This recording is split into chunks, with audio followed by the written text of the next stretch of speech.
मेरा भाई है, क्योंकि इसे मेरी माँ ने लगाया था और इसका पालन पोषण किया था।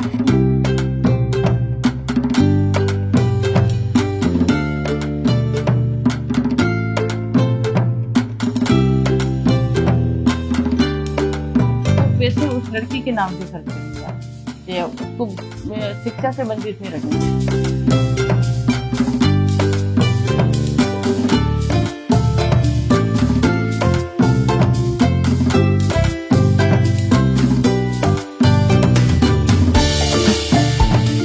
मेरी बेटी की डेथ हो गई तो मुझे लगा कि मुझे मेरी बेटी के नाम पर कुछ करना चाहिए। मेरी बेटी के नाम पर मैंने वृक्षारोपण किया, तो मुझे लगा कि जब मेरी बेटी के नाम पर हो सकता है तो क्यों नहीं ग्राम पंचायत। आंवला से आधारित लोगों को रोजगार मिलने लगा है, बांस से आधारित लोगों को रोजगार मिलने लगा है, एलोवेरा के उत्पाद बनाकर, प्रोडक्ट बनाकर यहाँ की महिलाएं सेल्फ हेल्प ग्रुप बनाकर।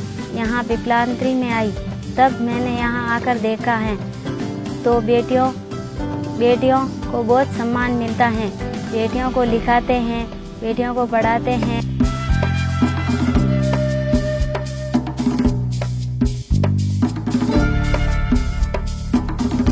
आज विकलांगी ग्राम पंचायत में 3 लाख पौधे पेड़ बन रहे हैं। जो जल स्तर 500 से 600 700 फीट तक नीचे था वो आज जमीन के बराबर आया है, जो पूरे विश्व के सामने उदाहरण। 1.25 अरब लोग इस भारतवर्ष में रहते हैं, निवास करते हैं।